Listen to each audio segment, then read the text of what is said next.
തിരുവനന്തപുരത്ത് വട്ടപ്പാറ എന്ന് പറയുന്ന സ്ഥലത്ത് ആര്യ എന്ന് പറയുന്ന 15-കാരിയായ പെൺകുട്ടി ഉണ്ടായിരുന്നു. ഇവിടെ പഠിക്കുന്നത് 10ാം ക്ലാസ്സിനാണ്. 10ാം ക്ലാസ്സിൻ്റെ എക്സാമിന് വേണ്ടി പ്രിപ്പയറും കാര്യങ്ങൾ ചെയ്യുകയായിരുന്നു. 2012 മാർച്ച് മാസം 6-ാം തീയതി അന്നേ ദിവസം രാവിലെ ഇവളെ അമ്മയാണെങ്കിൽ വീട്ടിൽ നിന്ന് പണിക്ക് പോവുകയാണ് എന്ന് പറഞ്ഞുകൊണ്ട് തന്നെ വീട്ടിൽ നിന്ന് ഇറങ്ങി പോവുകയാണ്. വീട്ടിൽ ഇവള് മാത്രമേ ഉണ്ടായിരുന്നുള്ളൂ.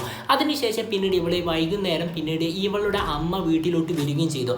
അമ്മ വീട്ടിലോട്ട് വന്നതിന് ശേഷം പിന്നീട് ആര്യയുടെ പേര് വിളിച്ചതിന് ശേഷം കുറേ സമയം ആര്യയെ വിളിക്കുകയാണ്. ആര്യ വിളിച്ചിട്ട് യാതൊരു തന്നെ ആരും റെസ്പോൺസും കാര്യങ്ങളും ചെയ്തിട്ടുണ്ടായിരുന്നില്ല. പിന്നീടാണെങ്കിലും വാതിൽ കാര്യങ്ങളൊക്കെ തുറന്നു നോക്കിയ ടൈമിന് ഈ അമ്മ അമ്പരന്ന് പോവുകയാണ്. അതായത് ഇവരുടെ മകളാണെങ്കിൽ യാതൊരു രീതിയിലുള്ള അനക്കവുമില്ലാതെ ഡൈനിങ് ഹാളിലാണെങ്കിൽ നിലത്ത് കിടക്കുന്ന രീതിയിലാണ് കാണാൻ സാധിച്ചത്. പെട്ടെന്ന് തന്നെ അയൽവാസികളെല്ലാം വിളിക്കുകയും ചെയ്തു. അവിടെയുള്ള അയൽവാസികളായ ആളുകളെല്ലാം പെട്ടെന്ന് തന്നെ അകത്തോട്ട് കയറി വരികയും ചെയ്തിട്ടുണ്ടായിരുന്നു. അതിൽ കുറച്ച് ആളുകൾക്ക് മനസ്സിലായിട്ടുണ്ടായിരുന്നു ആര്യ മരണപ്പെട്ടിട്ടുണ്ട് എന്ന്. അതായത് ആര്യയുടെ കഴുത്തിൻ്റെ അത്താണ് ഷാള് മുറുക്കിയ രീതിയിലാണ് ഉള്ളത്. അതുമാത്രമല്ല ആര്യയുടെ നാക്കാണ് പുറത്തോട്ട് തള്ളി നിൽക്കുന്നുണ്ട്. അതിൽപ്പെട്ട ഒരാളാണ് ഇവളെ പൾസും കാര്യങ്ങളും നോക്കുകയും ചെയ്തിട്ടുണ്ടായിരുന്നു. അപ്പോൾ ഈ അമ്മയുടെ പക്കൽ പറയുകയാണ് ആര്യ മരണപ്പെട്ടിട്ട് കുറേ സമയമായിട്ടുണ്ട് എന്ന്. ഇവളെ ബോഡിയിൽ പൾസും കാര്യങ്ങളുമില്ല, അതുപോലെ തന്നെ ബോഡി മരവിക്കുകയും ചെയ്തിട്ടുണ്ട് എന്ന്. പെട്ടെന്ന് തന്നെ അതിൽപ്പെട്ട ഒരാളാണെങ്കിൽ പോലീസ് സ്റ്റേഷനിലോട്ട് വിളിച്ച് വിവരം പറയുകയും ചെയ്തു. അന്നേ സ്ഥലത്തോട്ട് പോലീസുകാർ എത്തുകയും പിന്നീട് ആളുകളെല്ലാം മാറ്റിയതിനു ശേഷം പിന്നീട് അവിടെ നിന്ന് അന്വേഷണം കാര്യങ്ങൾ നടത്തിക്കൊണ്ടിരിക്കുകയാണ്. അന്നേ സമയമാണ് ആര്യയുടെ അമ്മയാണെങ്കിൽ അവളെ കഴുത്തിലുള്ള ഷാള് പതുക്കെ മാറ്റി നോക്കുന്നത്. അന്നേ സമയം പോലീസുകാരുടെ പക്കൽ ഈ അമ്മ പോയി പറയുകയാണ് ആര്യയുടെ കഴുത്തിൻ്റെ അകത്താണ് ഒരു സ്വർണ്ണമാല ഉണ്ട്, അത് കാണുന്നില്ല എന്ന് പറയുകയാണ്. മറിച്ച് നോക്കുന്ന സമയത്താണ് ഇവളെ കയ്യിലും അതുപോലെ തന്നെ കഴുത്തിലുമുള്ള സ്വർണ്ണാഭരണങ്ങൾ മോഷണം പോയിട്ടുണ്ട്.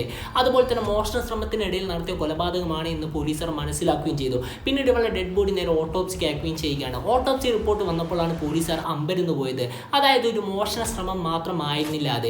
ഇവളെ കൊലപാതകം ചെയ്യുന്നതിനും കാട്ടി മുമ്പേ അതിദാരുണമായി ഇവളെ റേപ്പ് ചെയ്തിട്ടുണ്ടായിരുന്നു. ഇവളെ സ്വകാര്യ ഭാഗങ്ങളെല്ലാം മുറിഞ്ഞിട്ടുണ്ടായിരുന്നു. അതിൽ നിന്ന് പിന്നീട് പോലീസുകാർക്ക് ഒരു DNA ലഭിക്കുകയും ചെയ്തിട്ടുണ്ടായിരുന്നു. പിന്നീട് പോലീസുകാർ അവിടെ നിന്ന് പലതരത്തിലുള്ള അന്വേഷണം കാര്യങ്ങൾ നടത്തിയപ്പോഴാണ് പോലീസുകാർക്ക് മനസ്സിലായിട്ടുണ്ടായിരുന്നത് അവിടെയുള്ള ആളുകളെല്ലാം പാവപ്പെട്ട ആളുകളാണ്. ഇതൊക്കെ കൊണ്ട് തന്നെ അവരെല്ലാവരും ദിവസം ജീവിക്കാൻ വേണ്ടി കൂലിപ്പണി എടുക്കാൻ പോകുന്ന ആളുകളായിരുന്നു. അന്നേ ദിവസം രാവിലെ എല്ലാവരും കൂലിപ്പണിക്ക് പോയത് കൊണ്ട് തന്നെ ആ ഏരിയയിൽ വലിയ ആളുകൾ ആരും അധികം ഉണ്ടായിരുന്നില്ല എന്ന രീതിയിലുള്ള കാര്യങ്ങൾ മനസ്സിലാക്കുകയും ചെയ്തിട്ടുണ്ടായിരുന്നു. മറിച്ചാണ് വെക്കേഷൻ ഉണ്ടായ കുട്ടികൾ മാത്രമാണ് അവിടെ ഉണ്ടായിരുന്നത് എന്ന രീതിയിലുള്ള കാര്യങ്ങൾ പോലീസുകാർക്ക് അറിയാമായിരുന്നു. അങ്ങനെ ഇരിക്കെ പോലീസുകാർ പലയിടത്ത് തന്നെ കുട്ടികളെല്ലാം വിളിച്ച് ക്വസ്റ്റ്യനും കാര്യങ്ങളും ചെയ്യുകയും ചെയ്തു. അപ്പോഴാണ് +1 പഠിക്കുന്ന വിദ്യ എന്ന് പറയുന്ന ഒരു പെൺകുട്ടി പോലീസുകാരുടെ പക്കൽ പോയിട്ട് ചിലയായിട്ടുള്ള കാര്യങ്ങൾ പറയുന്നത്. ഇവളാണ് ആര്യയുടെ വീട്ടിൻ്റെ ഏകദേശം 50 മീറ്റർ മാറിയിട്ടാണ് ഈ ദിവ്യയുടെ വീടും കാര്യങ്ങളൊക്കെ. ഇവൾ പറയുകയാണ് പോലീസുകാരുടെ പക്കൽ, അതായത് ഞാൻ ഇവളെ കണ്ടിട്ടുണ്ട്, ആര്യ എന്ന് പറയുന്ന ഇവളെ കണ്ടിട്ടുണ്ട്. രാജമ്മ എന്ന് പറയുന്ന ഒരു ഓട്ടോറിക്ഷ ഇവളെ വീട്ടിൻ്റെ മുമ്പിലായിട്ട് കുടുങ്ങി കിടന്നിട്ടുണ്ടായിരുന്നു. അന്നേ സമയം ഞാൻ ട്യൂഷന് കഴിഞ്ഞതിന് ശേഷം പിന്നീട് ഇവളെ വീടിൻ്റെ മുമ്പിൽ കൂടെ പോയ സമയത്ത് അയാൾ പറഞ്ഞു ഈ വാഹനം ഒന്ന് കയറ്റാൻ വേണ്ടി സഹായിക്കുമോ എന്ന് എൻ്റെ അടുത്ത് പറഞ്ഞിട്ടുണ്ടായിരുന്നു. അതിനുശേഷം ഞാനും അതുപോലെ തന്നെ ആര്യയുമാണ് ആ വണ്ടി കയറ്റാൻ വേണ്ടി സഹായിച്ചു കൊടുത്തിട്ടുള്ളത് എന്ന രീതിയിലുള്ള കാര്യങ്ങൾ പറഞ്ഞു കൊടുക്കുകയും ചെയ്തു. അതേ രീതിയിലുള്ള കാര്യങ്ങൾ പിന്നീട് ആ കോളനിയിൽ തന്നെ 8ാം ക്ലാസ് പഠിക്കുന്ന ആ ഒരു വിദ്യാർത്ഥി പറഞ്ഞു കൊടുക്കുകയും ചെയ്തിട്ടുണ്ടായിരുന്നു. അതായത് ഈ ആര്യം അതുപോലെ തന്നെ വിദ്യയും ഞാൻ ഇത്തരത്തിൽ തന്നെ ആ ഓട്ടോയെ സഹായിക്കുന്നത് കണ്ടിട്ടുണ്ട് എന്ന് പറയുകയും ചെയ്തിട്ടുണ്ടായിരുന്നു. ആ ഓട്ടോയുടെ പേര് രാജമ്മ എന്നാണ്. അതുമാത്രമല്ല അതിലുള്ള ആളെ ഏകദേശം ഇവൾ കണ്ടിട്ടുണ്ട് എന്ന രീതിയിലുള്ള കാര്യങ്ങൾ പോലീസുകാർക്ക് ഉറപ്പാവുകയും ചെയ്തു. മറിച്ച് ഇവളുടെ പക്കൽ ചോദിക്കുകയാണ് ആ വണ്ടി നമ്പർ കാര്യങ്ങൾ ഓർമ്മയുണ്ടോ എന്ന്. ഈ വണ്ടി നമ്പർ കാര്യങ്ങൾ ഇവർക്ക് ഓർമ്മ ഉണ്ടായിരുന്നില്ല. ഇവൾ പറഞ്ഞ രീതിയിലെല്ലാം വെച്ചുകൊണ്ട് തന്നെ ഒരു രൂപചിത്രം വരയ്ക്കുകയും ചെയ്തു. അതിനുശേഷം ഓട്ടോ സ്റ്റാൻഡിൽ പോയതിനു ശേഷം രാജമ്മ എന്ന് പറയുന്ന ഓട്ടോയെ പറ്റി പോലീസുകാർ അന്വേഷിച്ച് നോക്കുമ്പോഴാണ് ധാരാളം ഓട്ടോ ഉണ്ട് എന്ന രീതിയിലുള്ള കാര്യങ്ങൾ മനസ്സിലാകുന്നത്. അതിനുശേഷം പിന്നീട് ബസ് സ്റ്റാൻഡിലും അതുപോലെ തന്നെ അവിടെ ഇവിടെയുള്ള ഓട്ടോക്കാരുടെ പക്കെല്ലാം കൊണ്ടുപോയതിനു ശേഷം ഇവൾ കാണിച്ചു കൊടുത്ത് പറഞ്ഞ് വരച്ച രീതിയിലുള്ള ഈ സ്കെച്ച് രൂപം കാണിച്ചു കൊടുക്കുകയും ചെയ്തു. അപ്പോൾ അവനാണ് എന്ന രീതിയിലുള്ള കാര്യങ്ങൾ പോലീസുകാരുടെ പക്കൽ പറഞ്ഞു കൊടുക്കുകയാണ്.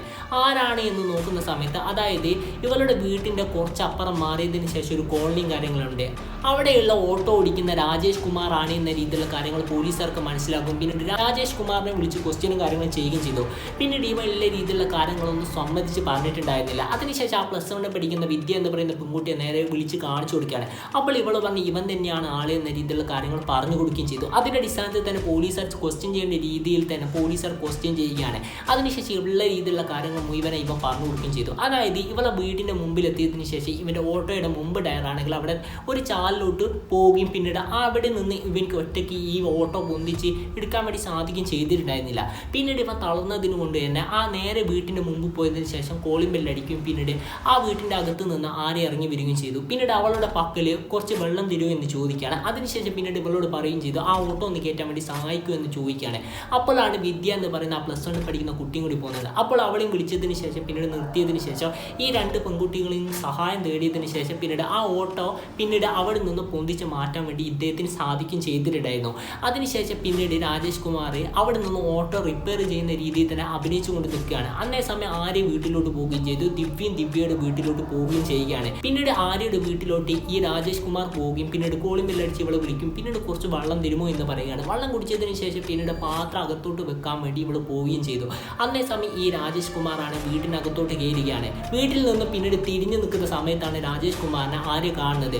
അതിനുശേഷം പിന്നീട് ഇവൾ പെട്ടെന്ന് ഇതിനെ പേടിച്ചു പോവുകയും ചെയ്തിട്ടുണ്ടായിരുന്നു. പിന്നീട് ഇവൾ അതിദാരുണമായി ഇവളെ റേപ്പ് ചെയ്യുകയും ചെയ്തു. പിന്നീട് അവിടെ നിന്ന് ഇവൾ ഒച്ചപ്പാടുണ്ടാക്കാൻ വേണ്ടി തുടങ്ങിയാണ്. അന്നേ സമയമാണ് ഷാളി വെച്ചുകൊണ്ട് തന്നെ അവളെ കഴുത്ത് മുറുക്കി കൊലപാതകം ചെയ്യുന്നത്. അതിനുശേഷം ഇവളെ കഴുത്തിനകത്തുണ്ടായിരുന്ന സ്വർണ്ണത്തിന്റെ മാലിയും അതുപോലെ തന്നെ ഇവളെ വിരലിനകത്തുണ്ടായിരുന്ന മോതിരം കൈനകത്തുണ്ടായ വളയൊക്കെ ഇവൻ ഊരി മാറ്റുകയും പിന്നീട് അത് നേരെ കൊണ്ടുപോയതിനു ശേഷം ഒരു സ്ഥലത്ത് പണയം വെക്കുകയും പിന്നീട് ഇവൻ അവിടെ നിന്ന് പണം വാങ്ങിക്കുകയും ചെയ്തിട്ടുണ്ടായിരുന്നു. അതിനുശേഷം തൊണ്ട് മുതലാണ് പോലീസുകാർ നേരെ പോയി കസ്റ്റഡിയിലെടുക്കുകയും ചെയ്തു. അതിനുശേഷം ആര്യയുടെ അമ്മക്ക് കാണിച്ചു കൊടുത്തപ്പോൾ ഇത് തന്നെയാണ് സാധനമെന്ന് ഇവർ ഐഡന്റിഫൈ ചെയ്യുകയും ചെയ്തിട്ടുണ്ടായിരുന്നു.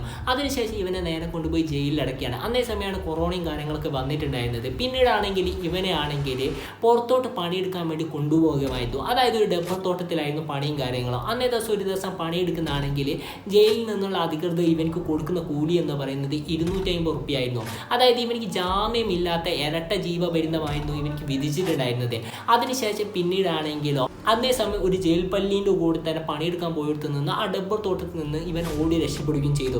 പിന്നീട് ഇവനോട് രക്ഷപ്പെട്ടിട്ടുണ്ടായിരുന്ന ആ ജയിൽ പുള്ളി പോലീസുകാർക്ക് അറസ്റ്റ് ചെയ്യാൻ വേണ്ടി സാധിക്കുകയാണ്. പിന്നീട് ഇവനെ 2022 ഒരു മൊബൈൽ ഷോപ്പിൽ വെച്ചിട്ടാണ് പിന്നീട് ഇവൻ അറസ്റ്റ് ചെയ്യുന്നത്. അതായത് സിം എടുക്കാൻ വേണ്ടി പോയതിന് ശേഷമാണ് ആ മൊബൈൽ ഷോപ്പിൽ വെച്ച് പോലീസുകാർ അറസ്റ്റ് ചെയ്തിട്ടുണ്ടായിരുന്നത്. അന്നേ സമയം ഇവനൊരു വിവാഹം കഴിക്കുകയും പിന്നീട് അവർക്ക് പള്ളയിലാവുകയും ചെയ്തിട്ടുണ്ടായിരുന്നു. പിന്നീട് ഇവനെ പോലീസുകാർ അറസ്റ്റ് ചെയ്യുകയും പിന്നീട് നേരെ ജയിലിൽ കൊണ്ടുപോവുകയും ചെയ്തിട്ടുണ്ട്. ഇപ്പോൾ ഇവൻ ജയിലിൽ തന്നെയാണ് തുടർന്ന് വരുന്നത്. അപ്പോൾ എന്താണ് നമ്മൾ ഈ വീഡിയോ ഇവിടെ വൈൻഡ് അപ്പ് ചെയ്യുകയാണ്. ഇതിൽ നല്ല വീഡിയോ വരാമെന്ന പ്രതീക്ഷ.